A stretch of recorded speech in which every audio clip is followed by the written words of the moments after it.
TVT au cœur de l'information.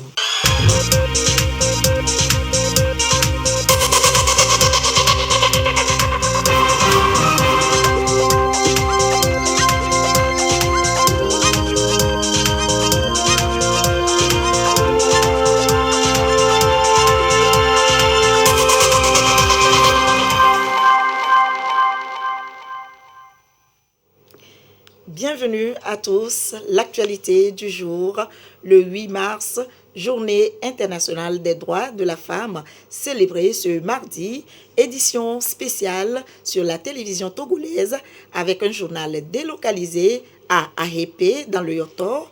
Nous serons avec Anita Tigakou pour une bonne vingtaine de minutes. Focus, une fois encore, sur la vie et les conditions des femmes, leurs droits, leurs engagements en faveur du climat. Image ce soir de ces Togolaises qui luttent nuit et jour pour un développement durable du pays. Journée des droits de la femme, édition spéciale, c'est maintenant.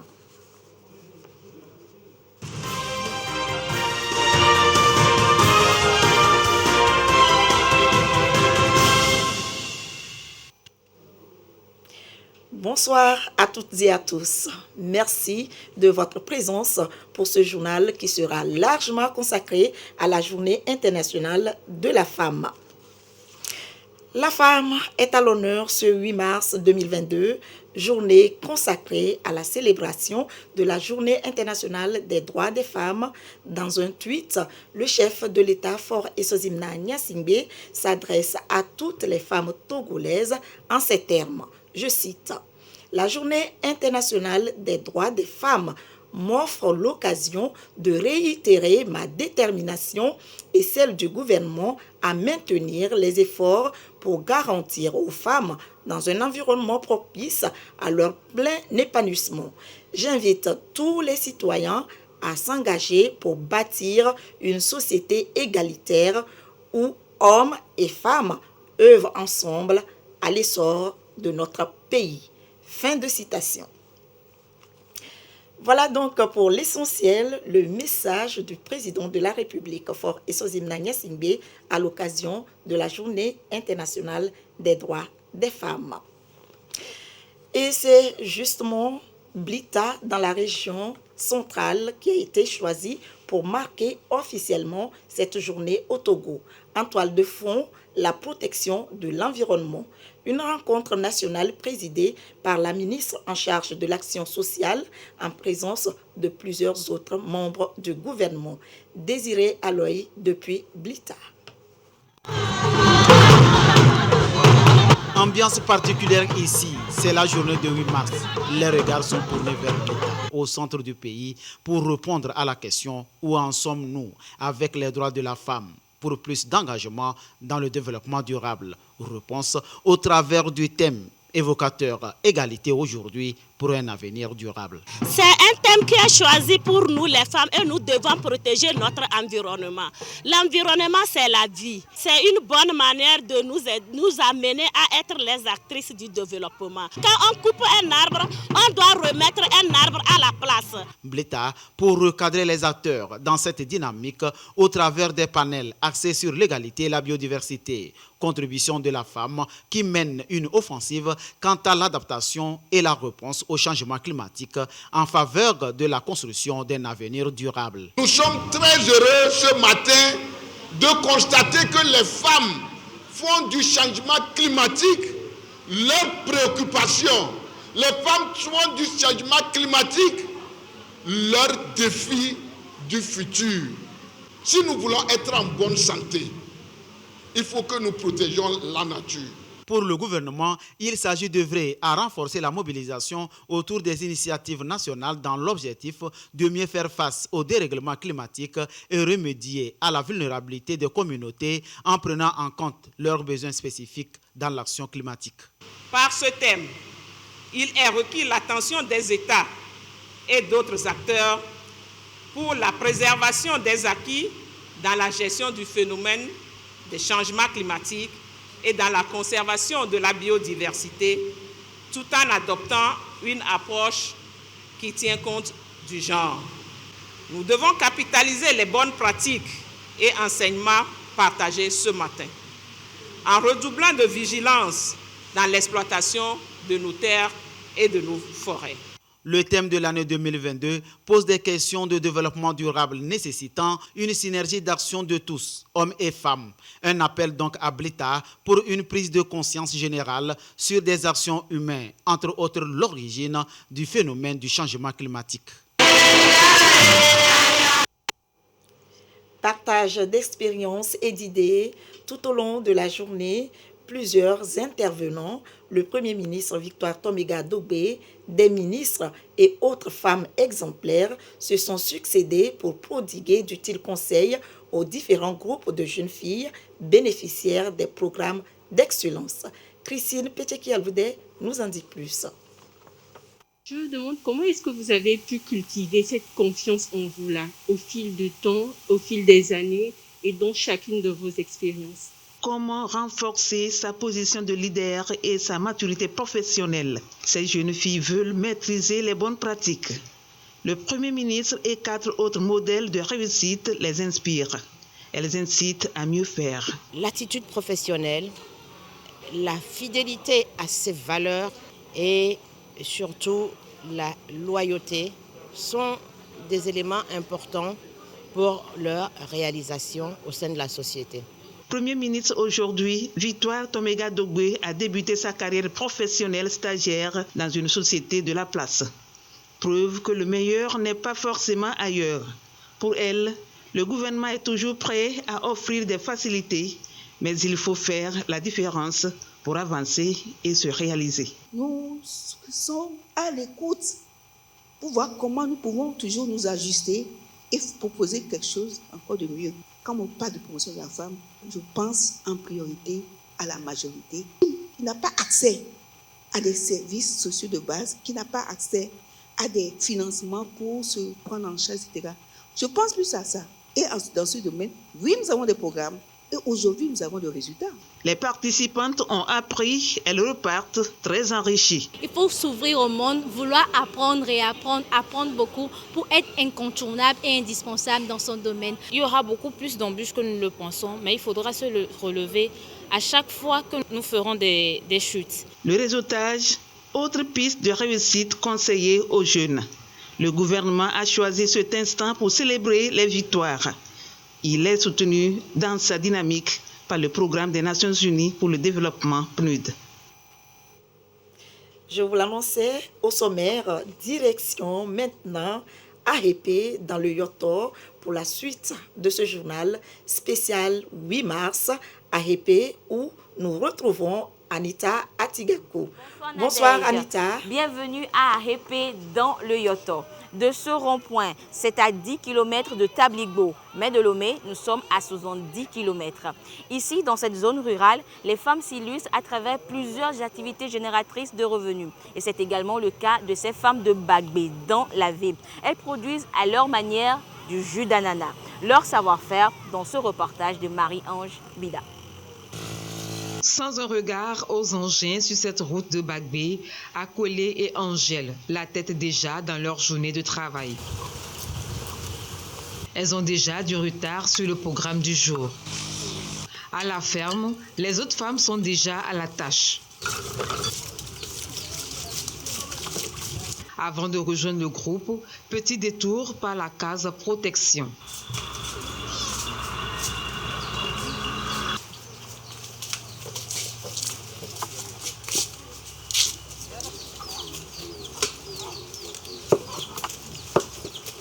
Deux ans déjà que toutes ces femmes travaillent dans cette unité de transformation d'ananas. Le cœur toujours à l'ouvrage.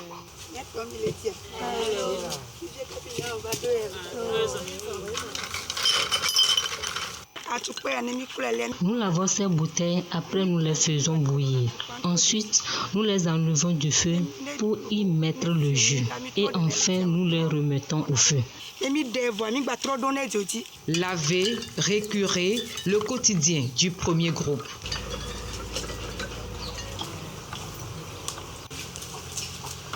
Le second groupe tourne aussi à plein régime.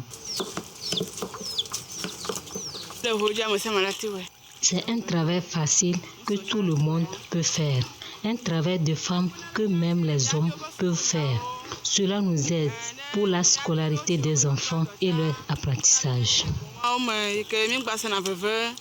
Venues des villages de la préfecture de l'Avé, elles forment aujourd'hui une communauté d'ouvrières telles des abeilles.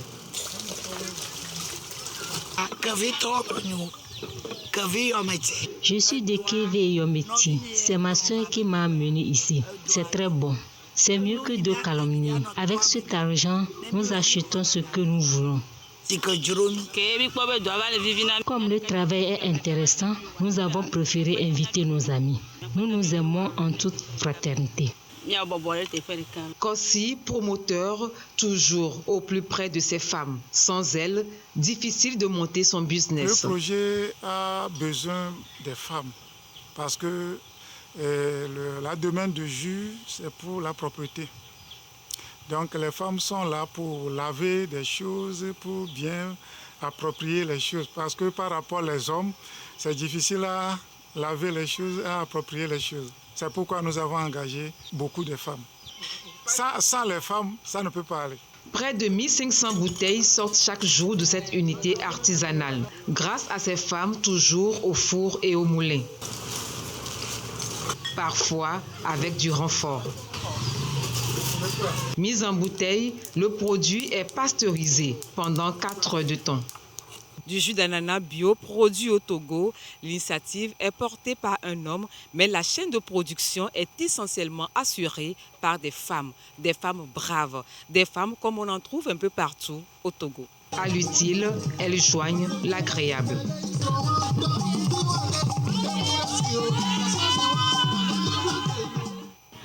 Après Bagbé, nous nous rendons à Yoronou, dans le Vaud. La vie des femmes là-bas tourne autour d'un tubercule, le manioc, transformé en plusieurs produits finis. Une vie de manioc à Yoronou, c'est un reportage signé Christine Petit-Kialodé.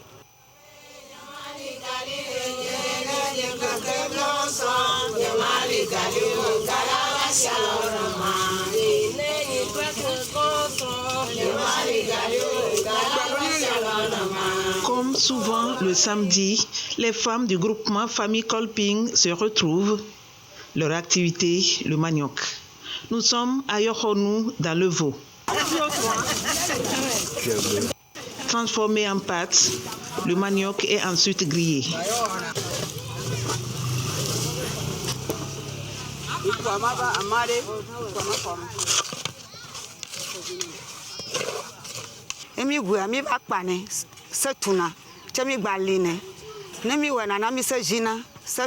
Après avoir déterré le manioc, nous le râpons et pressons. 24 heures plus tard, on peut tamiser la pâte obtenue pour griller. Rarement nous sollicitons le moulin. Ici, on n'a pas de courant.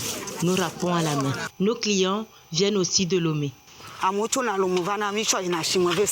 La matière première est produite sur place et sur 3 hectares cette année. Nous avons loué le terrain. Quand nous vendons les produits du manioc, les causettes, le gari et autres, nous épargnons et réinvestissons dans d'autres activités.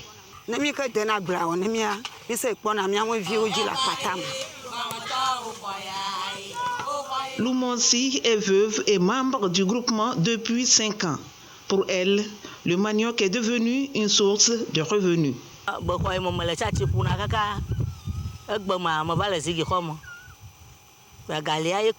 Le toit de ma maison était en paille et quand il pleut, je souffre avec mes enfants. Grâce à ce travail, j'ai pu remplacer ce toit en tôle. J'arrive à assurer la scolarité de mes enfants, toujours grâce à ce travail.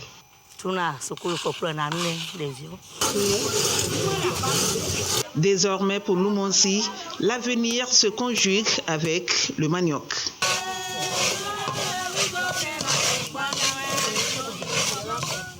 On compte plus de 10 groupements de femmes dans le seul village de Yoronou. Elles mettent ensemble leurs forces et leur savoir-faire pour booster et diversifier leurs activités. L'épanouissement de leurs familles respectives en dépend. Que ce soit de l'ananas, du manioc ou d'autres activités, comment nos mères et nos sœurs profitent-elles de leur argent gagné à la sueur de leur front? Eh bien, certaines épargnent, d'autres réinvestissent. Dodo Aré nous amène à Ndokopé dans le canton de Baguida, au cœur de l'épargne villageoise, les fameuses tontines. Village de Ndokopé, à 12 km de Lomé. Impossible de passer par ici sans entendre parler du groupe villageois d'épargne Lonlon. Des chants et danses pour détendre l'atmosphère avant de passer à la caisse. Chacune de ces femmes va honorer tour à tour ses engagements. Cotisation, 200 francs minimum, 1000 francs au maximum. La somme totale collectée ce jour, près de 20 000 francs CFA.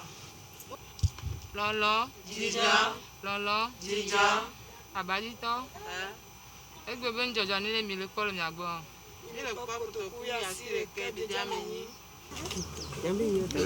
La tontine, un espoir pour ces femmes qui veulent sortir de la précarité.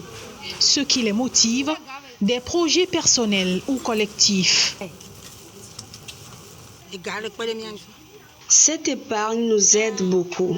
Moi, par exemple, ça me permet de vendre les boules d'acassa, d'enlever les revenus et de réépargner. Une femme doit toujours avoir une activité génératrice de revenus pour se donner une valeur dans la famille. Moi aussi, cette épargne m'aide. J'ai déjà eu un prêt qui m'a permis de me lancer dans la vente de maïs.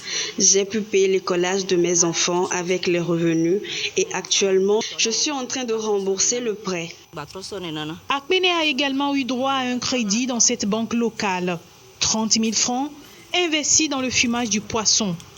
La scolarisation de ces deux filles dépend de cette activité. Le crédit m'a vraiment aidé à m'installer dans ce commerce. Vous voyez, j'ai tout type de poissons sur mon étalage. J'arrive aujourd'hui à satisfaire les urgences familiales. Une femme peut emprunter jusqu'à 3 fois le montant qu'elle a épargné. 2 crédits déjà pour cette dame. Le premier emprunt était pour satisfaire aux urgences médicales. Le deuxième m'a permis de renforcer mon activité. Taux d'intérêt de ces prêts, 5% maximum fixé au départ. Les femmes de Lonlon disposent également d'une caisse de solidarité pour des événements imprévus. Quand quelqu'un est dans le besoin, on l'aide. C'est ce qui fait la force du groupe. Moi-même, j'ai eu besoin d'aide récemment et tout le monde s'est mobilisé. Elles étaient 5 au départ, 25 aujourd'hui. Elles n'ont qu'une seule difficulté, l'insuffisance des ressources pour aider les plus vulnérables.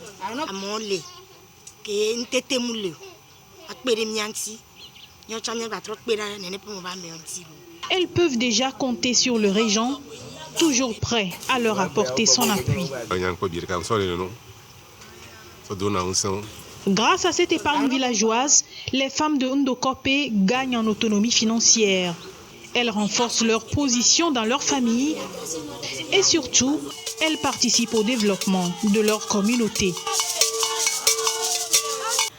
Un portrait maintenant pour la suite de ce spécial 8 mars. Le Togo compte 12 femmes mères. Parmi elles, Madame Sylvestre Adjra. Elle est à la tête de la commune Yoto 2. Une femme très active pour beaucoup. Pierre Soussouko a suivi une de ces journées. Juché au premier niveau de l'hôtel de ville Yoto 2, le bureau de Madame le maire. Des dossiers à traiter, des audiences à accorder, un agenda à tenir. 8 heures, l'heure du conseil municipal. Bonjour messieurs, une fois encore soyez les bienvenus à cette session extraordinaire. L'exercice, juché au premier niveau de l'hôtel de ville Yoto 2, le bureau de Madame le maire. Des dossiers à traiter, des audiences à accorder, un agenda à tenir. 8 heures, l'heure du conseil municipal. Bonjour messieurs, une fois encore soyez les bienvenus à cette session extraordinaire. L'exercice va durer 1h30 et laisse entrevoir une journée de terrain bien chargée. Premier site, Paula, à la rencontre des femmes productrices d'huile de palme. L'ambition du premier officier d'AREPE a mené les femmes à labelliser leurs produits.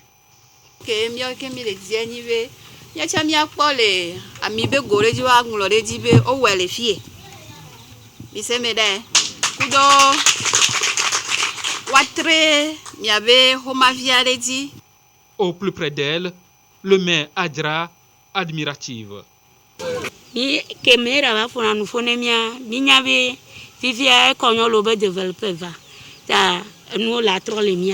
que nous voulons, c'est d'arriver à créer, bien fait construire des unités de production. Elle n'est pas la seule. Il y en a un peu partout dans d'autres villages aussi. L'idée aussi, c'est de les mettre en coopérative. À l'agenda du maire, beaucoup de projets sur les 6 années d'exercice. Presque tous les domaines sont concernés. À Zafi, village voisin, un nouveau hangar est inauguré au profit des femmes du marché.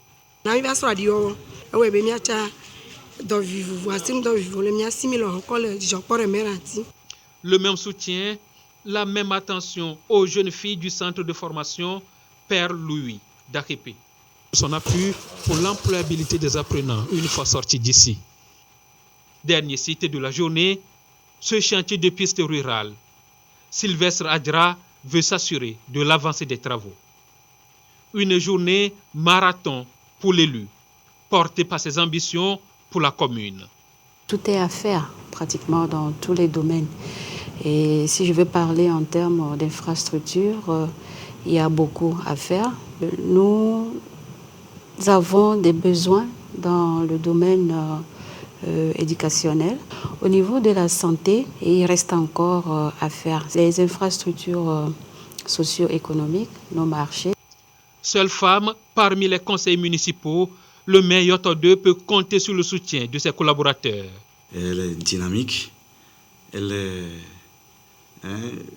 laborieuse, elle est rassembleur d'hommes, j'allais dire, et puis qui est ouverte à tout le monde. Elle répète à chaque moment que même après son départ, elle souhaiterait qu'une femme soit encore ici.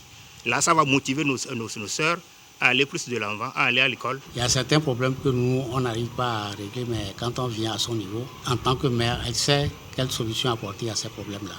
Avec les moyens de bord, elle se débrouille bien. Et beaucoup nous ont confié.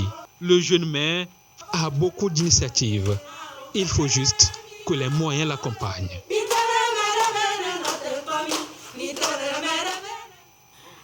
Madame Sylvestre Adra, le maire de Yoto 2, sera avec nous dans un instant. Mais c'est juste après ce focus sur Girls Motion.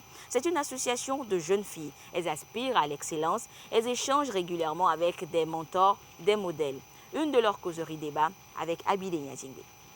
J'aimerais savoir, quand on parle de l'excellence de la jeune fille, ou bien l'excellence féminine, à quoi veut-on faire allusion? Une question d'actualité relayée dans ce débat par le mouvement Girls Motion.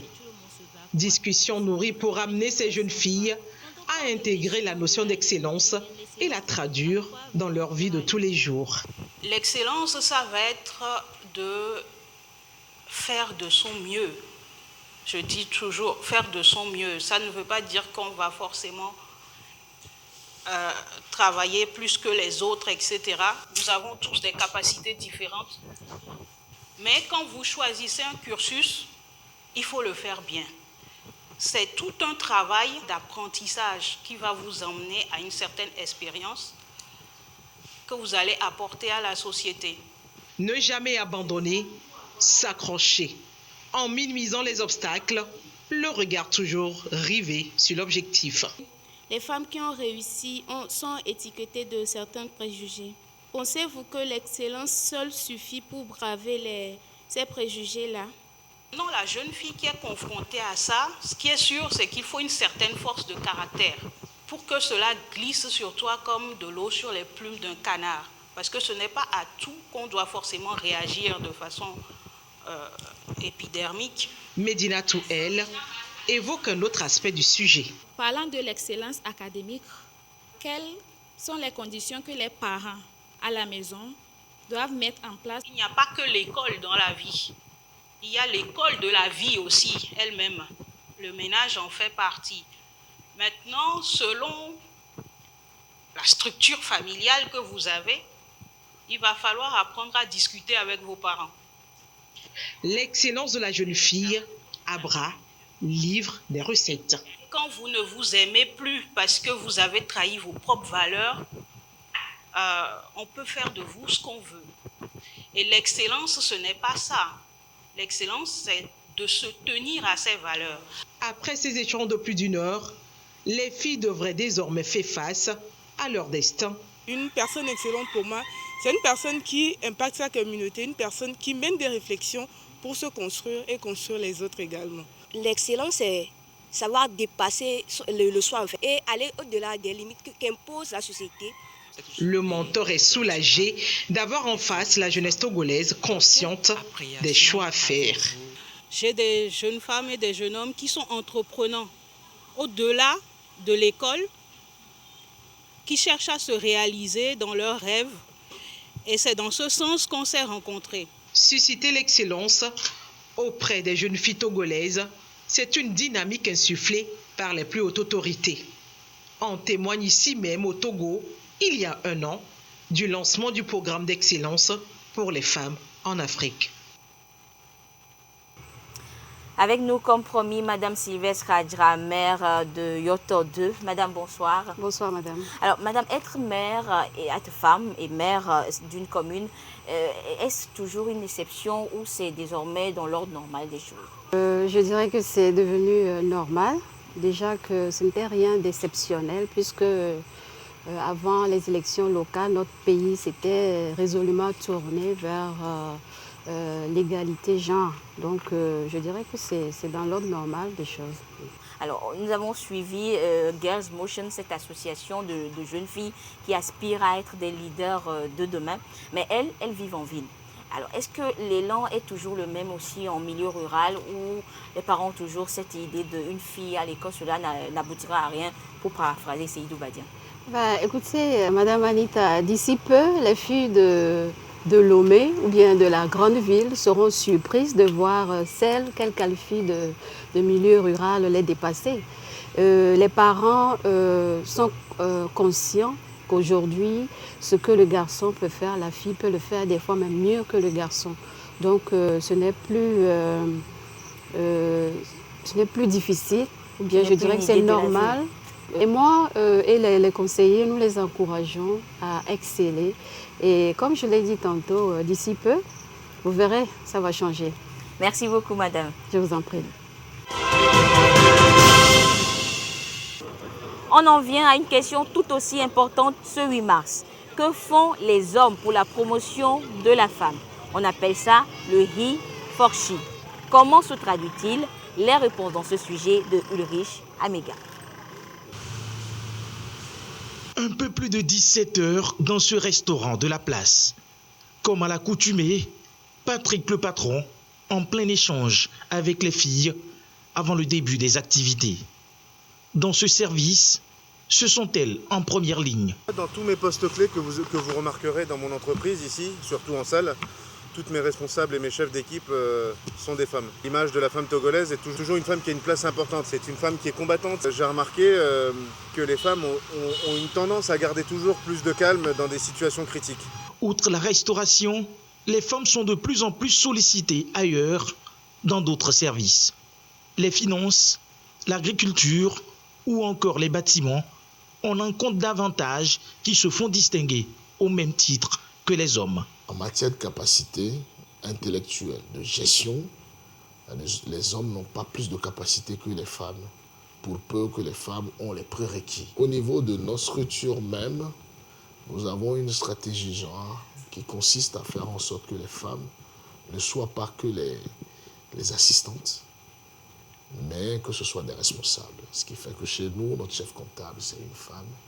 Les responsables d'antenne, les chargés de projet, c'est des femmes. Nous encourageons nos sœurs, nos amis à prendre la parole quand on est en groupe, à dépasser leur timidité, à renforcer leur confiance en soi, à exprimer leur opinion et ça permet de construire progressivement leur confiance en elles. Dans les microfinances, le mérite et la confiance faite aux femmes est une réalité. Il suffit juste de se rendre à leurs différents guichets pour s'en rendre compte. Les femmes sont très fidèles en matière de gestion de l'argent. On enregistre moins de malversations. Les femmes sont vraiment sérieuses. Environ 56% de nos membres sont des femmes. En termes d'employés, nous sommes à 46% sur les 107 employés que nous avons. Les membres des institutions de microfinance qui sont en majorité des mutuelles ou de coopératives sont à 80% des femmes. Alors, nos activités vont dans le renforcement des capacités de cette cible-là. Instruire la femme dans la matière financière et elles acquièrent le leadership qui peut se rejaillir dans les familles et un peu partout dans la société. Les femmes aux affaires, est-ce une source de réussite? Selon des attentes, une femme peut avoir plus de résultats qu'un homme. Mon expérience a montré que lorsque vous faites ça, nos femmes produisent plus de résultats que les hommes. Beaucoup le pensent.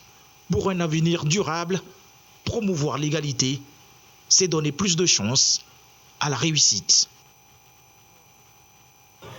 Voilà Nadège, l'essentiel de ce qu'on peut dire du 8 mars vu d'Arépé. Anita Tigakou, merci. Retour à Lomé pour la suite de cette édition consacrée à la journée des droits de la femme. La femme toujours au cœur des préoccupations du président de la République, du gouvernement, un engagement traduit récemment par le programme WESU en faveur des femmes enceintes, le FNFI en soutien aux activités génératrices de revenus, l'armée qui fait de plus en plus place dans ses rangs aux femmes, autant d'actions à souligner et à saluer. Cette journée donc a été célébrée par le ministère des Armées qui a tenu au Palais des Congrès de Kara une conférence débat sur le thème « La participation du personnel féminin des forces de défense et de sécurité à la consolidation de la paix ». Nestor Mouzou, notre bureau dans la région.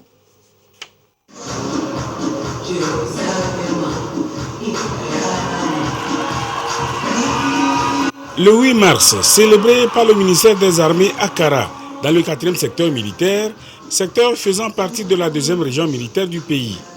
Le 8 mars, une journée internationale qui met en avant la lutte pour les droits des femmes et pour la réduction des inégalités par rapport aux hommes, officialisée en 1977 par les Nations Unies. Le ministère des Armées a voulu mettre sous les feux des projecteurs son personnel féminin à l'édition de 2022 de la célébration de cette journée. Les femmes ont intégré l'institution militaire au Togo en 1996 à travers le service de santé. 11 ans après, nombreuses sont les filles qui ont été recrutées comme officiers et femmes de rang et qui ont rejoint les armées et la gendarmerie. Cette édition de la Journée internationale de la femme, le ministère des Armées la place sous le thème « La participation du personnel féminin des forces de défense et de sécurité à la consolidation de la paix ». Nous savons que les hommes et les femmes des forces de défense et de sécurité participent ensemble à la sécurisation des biens, des personnes et du territoire togolais. Il s'agit aujourd'hui de montrer les avantages de la féminisation, de la participation des femmes à la résolution des conflits et au maintien de la paix. Montrer ces avantages-là par rapport à leur spécificité, ce qu'elles apportent en tant que femmes dans la résolution des conflits. Le processus de modernisation et de refondation dans lequel les forces armées togolaises se sont engagées tient compte du 5e ODD, Objectif de développement durable des Nations Unies à l'horizon 2030, qui est de parvenir à l'égalité des sexes et autonomiser toutes les femmes et les filles dans le secteur de la défense. Selon le ministre des Armées, l'impact est réel aujourd'hui dans toutes les unités des forces armées togolaises avec la mise en place des cellules genre et récemment la nomination des points focaux pour veiller à l'intégration du concept genre dans les FAT. L'attention particulière portée par son Excellence M. Faure Essozmna Gnassingbé, président de la République, chef des armées, sur les questions genre et de l'autonomisation de la femme a donné une impulsion nouvelle au statut de la femme dans l'armée. Impulsion qui prend progressivement de l'ampleur, faisant tomber les barrières liées aux stéréotypes. Dans une approche globale, de nouvelles dispositions ont été intégrées au statut général des personnels militaires des forces armées togolaises en cours de relecture et qui prennent en compte les préoccupations particulières des personnels militaires féminins. Le projet d'intégration du genre et de l'autonomisation des femmes dans le secteur de la défense et dans les opérations de maintien de la paix, PIGAF-OMP, en cours de mise en œuvre vise à réduire les disparités liées à la représentativité des femmes tant sur le plan numérique que dans la prise de décision et à encourager leur déploiement dans les opérations de maintien de la paix. Pour la ministre des Armées, il s'agit là d'un rééquilibrage des rapports de force et de responsabilité en matière de droits et de devoirs. S'adressant en particulier aux jeunes filles togolaises, elle les a invitées à se départir des préjugés qui tendent à annihiler leur ambition dans la lutte pour obtenir une place dans la société à travers la scolarisation et les formations. Les manifestations du ministère des Armées à l'occasion de la célébration de la Journée internationale de la femme ont commencé avec une activité autour du volleyball. Les Lions de la Kouza, les Hirondelles de Ketao et l'équipe de la 2e région militaire des forces armées togolaises ont préparé à cette activité. C'est l'équipe de la 2e région militaire des FAT qui a emporté la coupe mise en jeu. Égalité aujourd'hui pour un avenir durable. Le 8 mars, c'est aussi des réunions, des entrevues sur différents sous-thèmes dans les ministères, notamment le ministère de la Sécurité et de la Protection civile. Clarissa Ticlé. Les femmes de la police nationale en mode 8 mars. À l'occasion de la Journée internationale des droits des femmes, le ministère de la Sécurité et de la Protection civile affiche son admiration pour celles qui ont choisi le métier en uniforme et qui font preuve de compétences autant que les hommes. Une première dans la police. C'est un honneur pour nous femmes d'entendre nos autorités reconnaître la compétence de la femme policière dans son domaine. Nous leur promettons de continuer par nous battre et nous promettons qu'ils ne seront pas déçus. Elles sont au nombre de 513 dans la police nationale.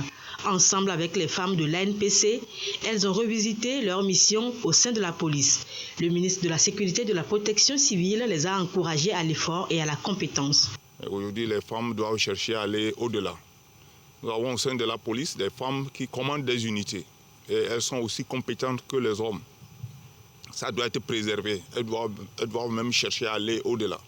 On a moins de soucis lorsque le personnel féminin se met réellement au travail. Ce que je leur ai demandé, de se battre pour préserver cette place. Le ministre de la Sécurité et de la Protection civile était également avec les femmes du comité interministériel de prévention et de lutte contre l'extrémisme violent CIPLEV. Face au phénomène, elles restent engagées et l'ont encore une fois réaffirmé en cette journée internationale des droits des femmes. La journée internationale de la femme à la télévision togolaise, c'est la femme autrement. Elles ne savent pas qu'écrire, faire des reportages ou encore présenter. Eh bien, la danse fait partie intégrante de leur vie. Vous allez le voir tout à l'heure, une chorégraphie juste magnifique. La femme dans toute sa splendeur. Regardez. Elles aiment d'un amour inconditionnel. Elles ont choco très choco extraordinaire. Comment ne pas vous chanter, comment ne pas vous chanter.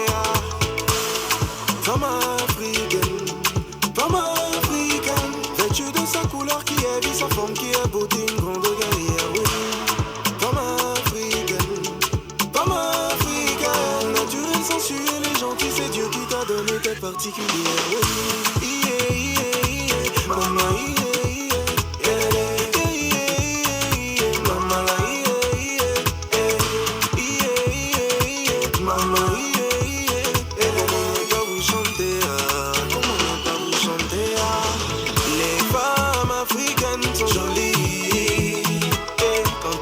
c'est toujours à la folie. Les femmes africaines sont jolies. Qu'elles soient camerounaises ou ivoiriennes, burkinabé ou béninoises, elles sont jolies. Les femmes africaines sont jolies. c'est toujours à la folie.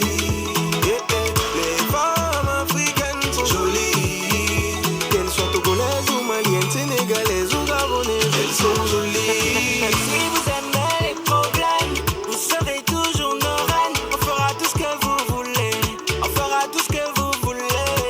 Y'a pas d'amour sans problème, vous nous rendez fous. On fera tout ce que vous voulez, parce que vous êtes nos reines. Yeah, yeah, yeah, mama, yeah, yeah, lele, hey, yeah, yeah, yeah, mama, yeah, yeah, yeah, yeah, yeah, mama, yeah, yeah. Comment ne pas vous chanter, comment ne pas vous chanter. Les femmes africaines sont jolies, quand tu les aimes c'est toujours à la folie. Les femmes africaines sont jolies, qu'elles soient camerounaises ou ivoiriennes, burkinabé ou béninoises, elles sont jolies. Les femmes africaines sont jolies, quand tu les aimes c'est toujours à la folie. Les femmes africaines sont jolies, qu'elles soient togolaises ou maliennes, sénégalaises ou congolaises, elles sont jolies. Et voilà ce qu'on peut retenir ce soir, édition spéciale consacrée à la Journée internationale des droits de la femme. L'actualité, c'est aussi le Conseil des ministres tenu ce lundi sous la présidence du chef de l'État, Faure Esozimna Gnassingbé. Entre autres sujets abordés, le Conseil des ministres a examiné et adopté un avant-projet de loi portant modification de certaines dispositions du Code électoral. Je vous propose l'intégralité de la conférence de presse en marge du Conseil des ministres. Regardez.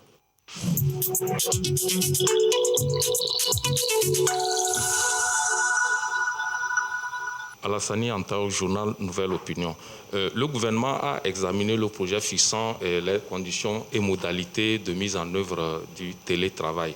Quelles sont les dispositions prises pour que ce système soit efficace et quelles sont les conditions dans lesquelles ce travail doit s'effectuer? Le télétravail ou le travail à distance, c'est la possibilité pour un employé de travailler soit depuis son domicile ou tout autre lieu, soit par Internet, par téléphone, ou par différents moyens techniques ou technologiques, sans aller physiquement dans son bureau habituel ou dans son lieu physique habituel de travail. Donc, il travaille à distance. Et cette innovation s'est presque imposée aujourd'hui au monde. Ça fait un peu plus de 2 ans, maintenant 2 ans, et qu'on travaille, on est tous soumis aux contraintes de Covid-19. Et l'impossibilité de se regrouper, de travailler ensemble dans les mêmes bureaux ont amené à innover. Le nouveau code du travail que le Togo a adopté a donc pris en compte cette nouvelle façon de travailler, cette nouvelle modalité de travail. Et le décret qui a été adopté ce matin par le Conseil des ministres visait à préciser les modalités dans lesquelles on peut avoir recours à cette méthode de travail. Le texte de ce matin permet à l'employeur d'organiser, lorsqu'il dispose de la technologie nécessaire, qu'il doit mettre à la disposition de l'employé, ou bien organiser avec son employé, que ce soit à son domicile par exemple, la prise en charge de ce qui est nécessaire pour que ce travail se fasse depuis le domicile ou depuis un autre endroit. Un exemple, les connexions Internet qu'il faut mettre en place, éventuellement déterminer les horaires dans lesquels ce travail doit se faire pour répondre à la clientèle quand ce sont des privés, pour répondre aux besoins des usagers de la fonction publique quand ce sont des fonctionnaires qui sont en cause, et puis les conditions dans lesquelles il doit prendre sa pause, etc. Donc il y a un certain nombre de détails qui sont prévus, qui doivent être organisés par l'employeur et parfois ensemble avec son employé ou avec les représentants des employés. Et puis il y a la deuxième partie où des entreprises peuvent utiliser ce mode comme fonctionnement normal, parce qu'ils n'ont pas forcément besoin que l'employé soit physiquement au bureau tous les jours, 24 heures sur 24, 7 jours sur 7. Et là, ils doivent s'entendre ensemble avec les représentants du personnel pour mettre en place cette technique de travail avec les obligations des uns et des autres. Donc, dans le cadre d'un dialogue social à l'intérieur de l'entreprise.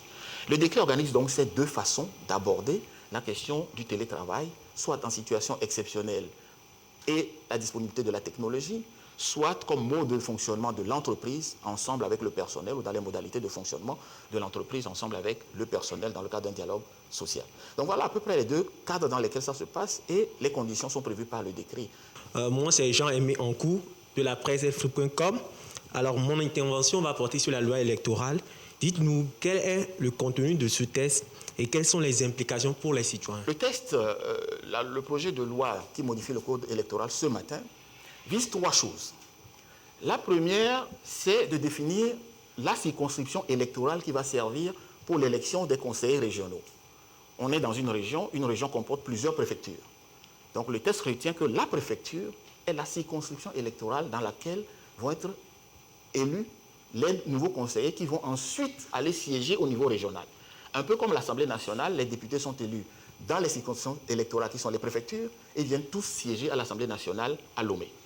Donc dans les régions, les préfectures qui composent la région vont désigner chacune un certain nombre de conseillers et c'est l'ensemble de ces conseillers qui forment le conseil régional. C'est la première chose. La deuxième chose, la loi permet de voir comment on va régler le nombre de conseillers qui vont être désignés par préfecture.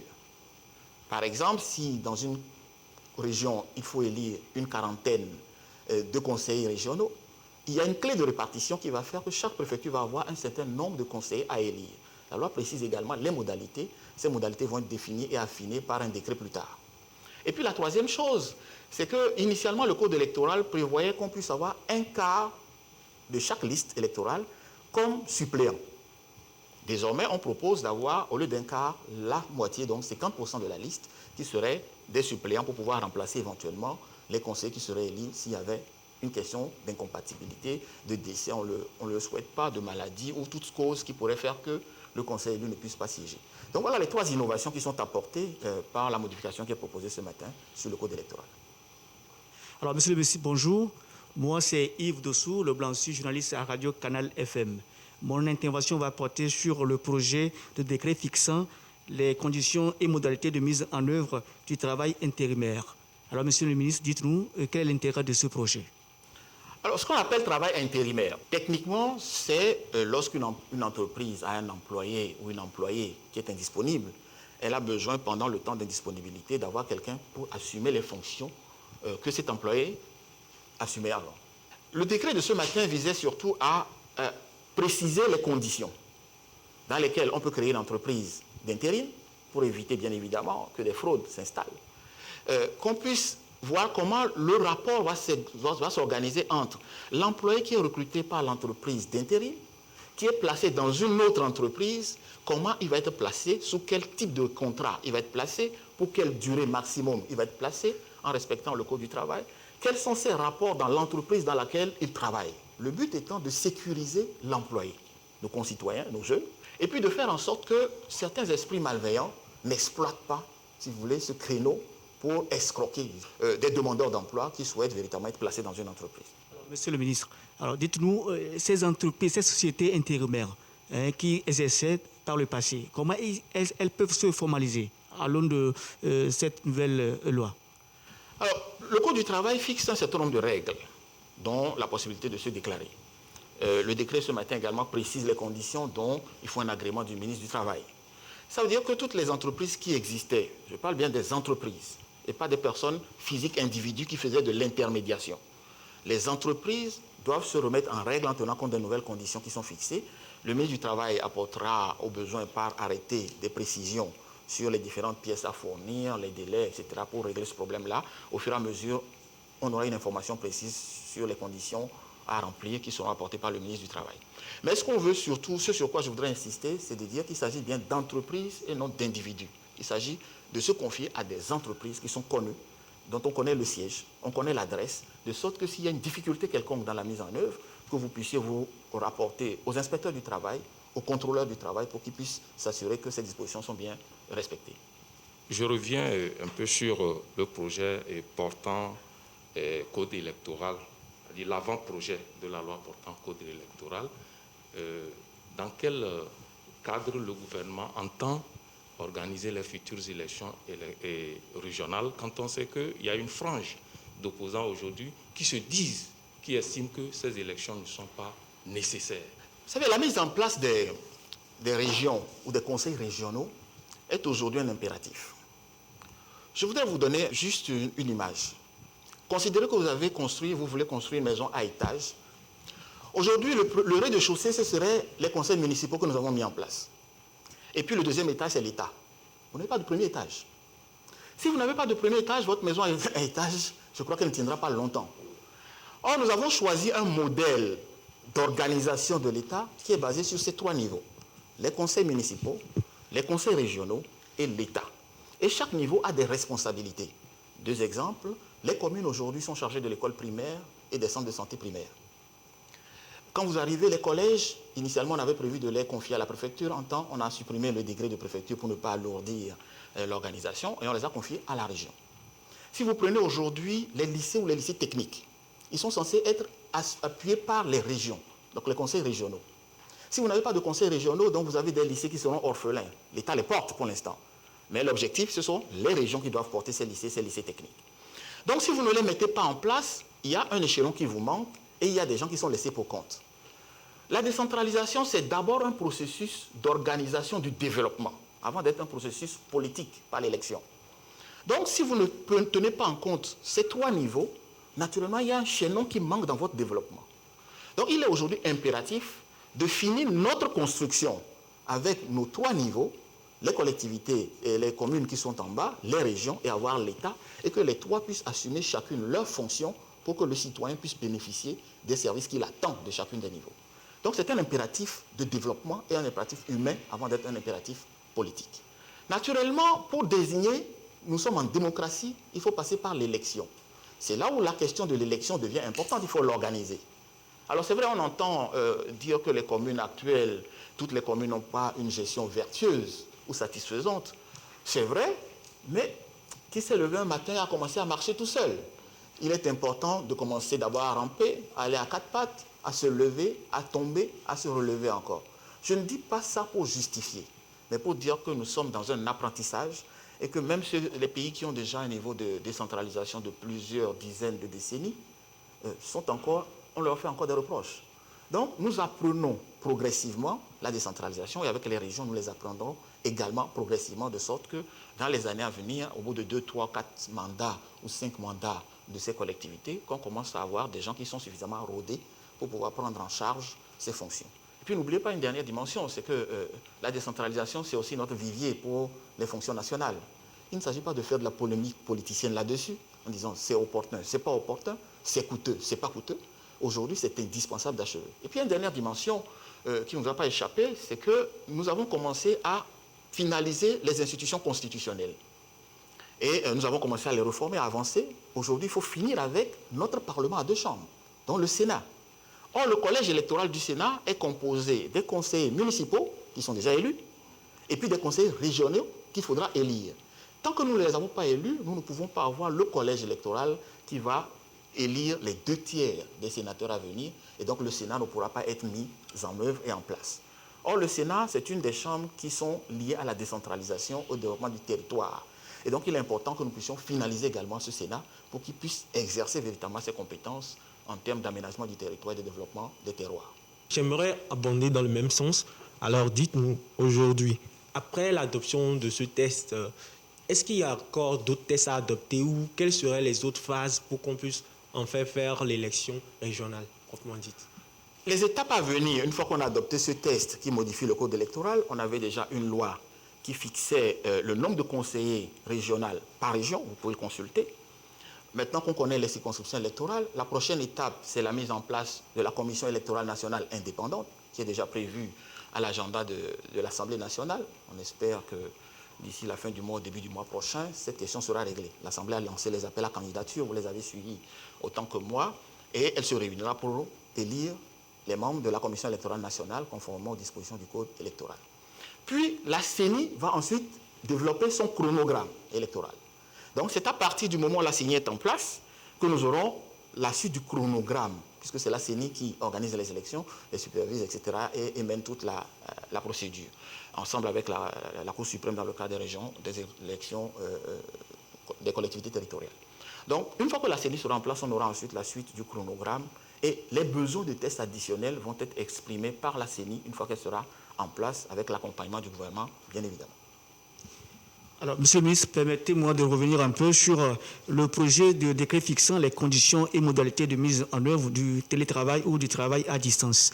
Alors, Monsieur le ministre, est-ce que ce projet prend en compte les établissements scolaires? Alors, le projet ne prend pas en compte un type de service public particulier ou une entreprise particulière.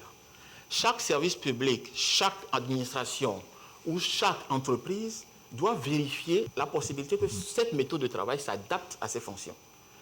Naturellement, dans l'enseignement, on a déjà des modes d'enseignement. Les universités ont commencé déjà par les modes, c'est-à-dire les cours en ligne, etc. Mais l'utilisation d'Internet et des nouvelles technologies sont adaptables à tout type de métier. Donc, c'est à chaque entreprise, à chaque service public de voir comment c'est compatible avec ses missions. Il y a des services qui ne peuvent pas faire du télétravail. Mais l'intérêt, c'est surtout que la discussion se fasse au sein de l'entreprise, entre les dirigeants, le personnel, pour voir pour chaque métier comment on peut éventuellement adapter ou non le test qui a été adopté. Le gouvernement vient de prendre en Conseil des ministres un avant-projet sur les armes chimiques. Quelle est la portée sociale et la portée juridique de ce test ici au Togo? Alors, d'un point de vue juridique, je commencerai par le juridique. Le test qui est en étude, il a commencé, il n'a pas été achevé. On va le continuer à un autre Conseil des ministres. C'est un projet de loi qui met en œuvre la Convention des Nations Unies sur l'interdiction des armes chimiques. C'est une convention qui a été signée en 1993, qui a été ratifiée par le Togo en 1996 et qui est rentrée en vigueur en 1997. Puis le Togo, tirant les conséquences de son engagement international, en 2015 a mis en place l'autorité nationale de l'interdiction des armes chimiques, ce qu'on appelle l'ANIAC Togo.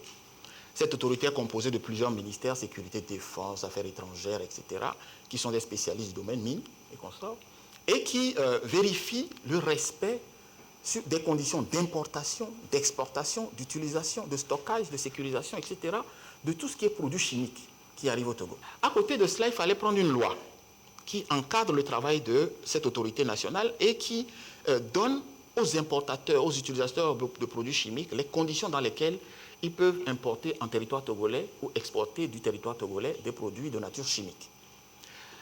Vous avez évoqué le contexte actuel et c'est peut-être la dimension sociale que je voudrais évoquer maintenant. C'est vrai que nous sommes dans un contexte sécuritaire qui n'échappe plus à personne, hein, qui est dangereux, et il faut un meilleur contrôle de tout ce qui peut être chimique et qui peut être employé pour développer des armes chimiques. Il faut que nous prenions les dispositions nécessaires dans notre pays pour sécuriser nos compatriotes sur tout ce qui peut avoir de mauvaises intentions pour développer ce genre d'armes de destruction massive et qui peut porter atteinte à nos compatriotes.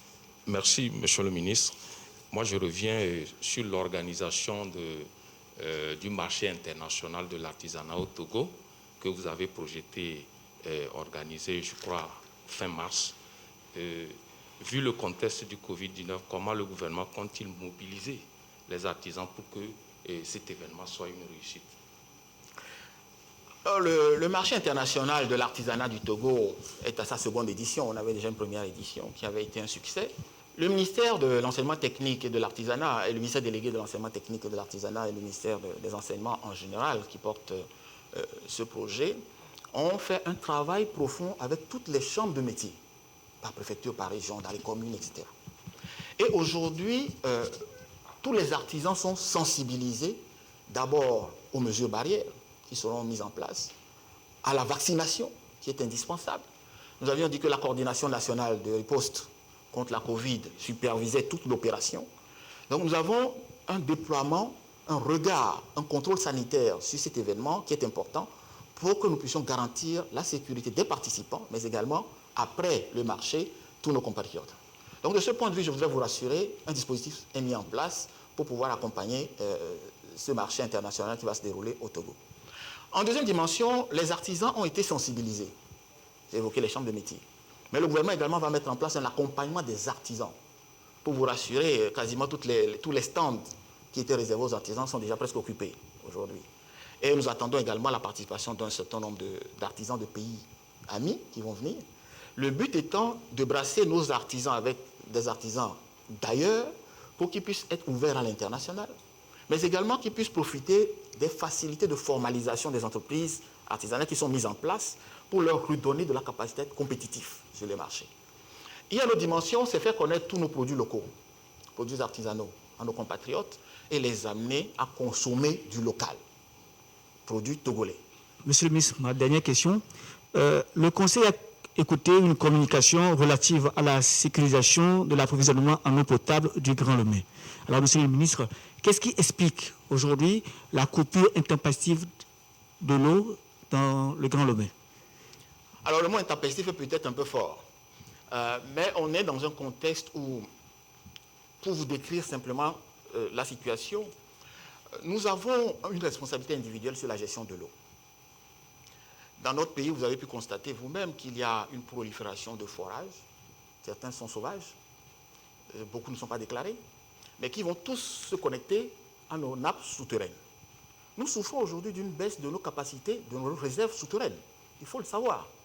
Nous gaspillons de l'eau, si nous ouvrons les robinets, nous ne les refermons pas, nous gaspillons de l'eau, nous perdons également nos capacités des nappes souterraines. Ce qui fait qu'au fond, à un moment donné, dans les quartiers sud de Lomé, vous avez pu constater qu'il y avait un certain nombre de coupures. Le château de Baie a été arrêté pendant un certain moment pour des difficultés.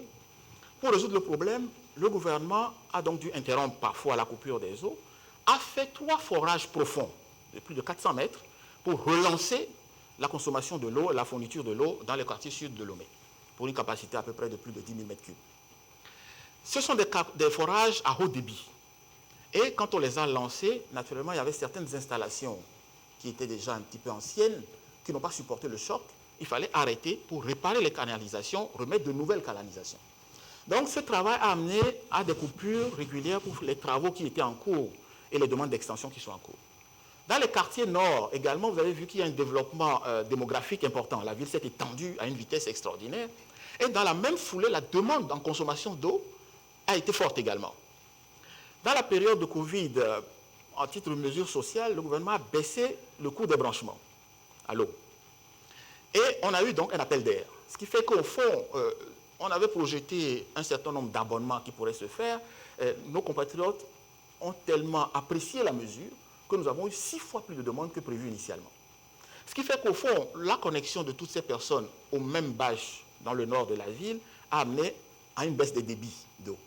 Entre-temps, les 2 bâches qui sont vers Kakaveli, il y en a une qui est tombée en panne. Il a fallu couper encore une fois l'eau pour relancer cette seconde bâche, ce qui est en train d'être fait par la Togolaise des eaux et qui est en train d'être achevé aujourd'hui.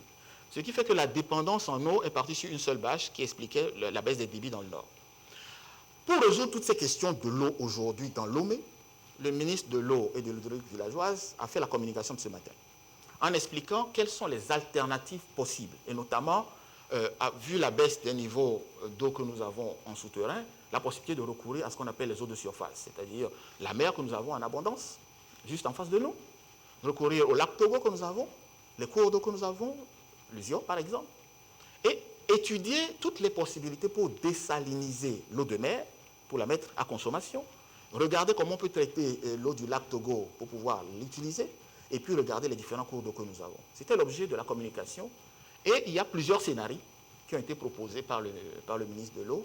Le Conseil des ministres lui a demandé d'approfondir la réflexion, de faire en sorte qu'une décision puisse être rapidement prise pour augmenter la capacité de fourniture de l'eau à tous nos compatriotes dans le Grand Lomé. Voilà l'objet de la communication.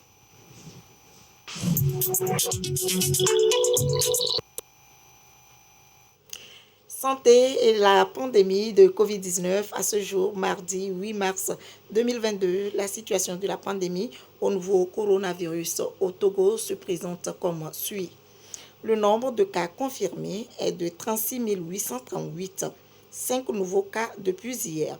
Le nombre de personnes guéries est de 36 427, 2 nouveaux guéris depuis hier. Le nombre de cas actifs est de 139. Et le nombre de décès est de 272. Chiffre rendu public par le ministre de la Santé, de l'Hygiène publique et de l'Accès universel aux soins, professeur Moustapha Mijiawa. On va finir cette édition spéciale sur les images de la Journée internationale de la femme à la télévision togolaise. Merci de votre présence. Bonne fête à toutes les femmes. Je vous souhaite une très belle soirée. Elles aiment d'un amour inconditionnel. Elles ont choco très choco extraordinaire. Comment ne pas vous chanter? Comment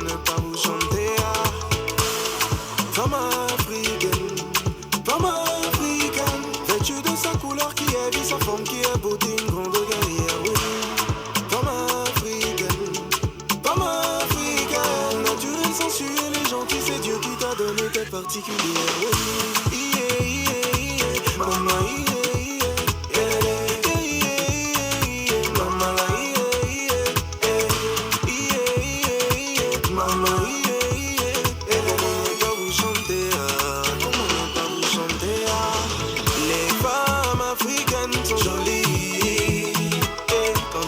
c'est toujours à la folie. Les femmes africaines sont jolies. Qu'elles soient camerounaises ou ivoiriennes, burkinabé ou béninoises, elles sont jolies. Les femmes africaines sont jolies. Quand tu les aimes, c'est toujours à la folie. Les femmes africaines sont jolies. Qu'elles soient togolaises ou maliennes, sénégalaises ou gabonaises, elles sont jolies.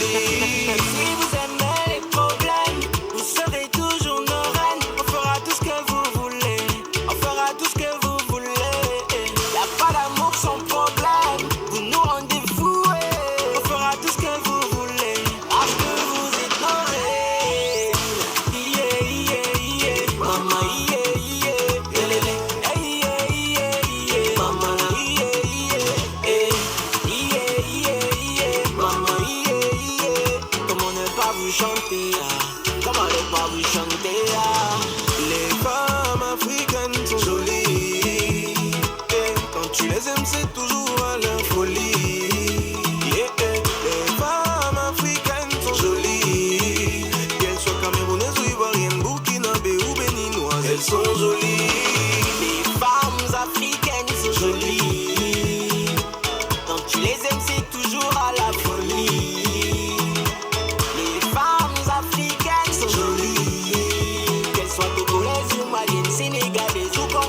Elles sont jolies. Ma femme africaine dit je vais les vivre là. Ma femme africaine dit je vais les vivre là. Ma femme africaine dit je vais les vivre là. Même les longs là. Même les longs là.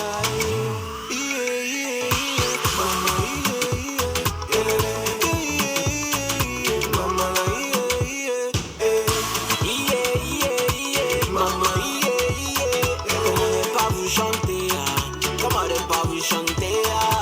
les femmes africaines sont jolies. Oh bébé.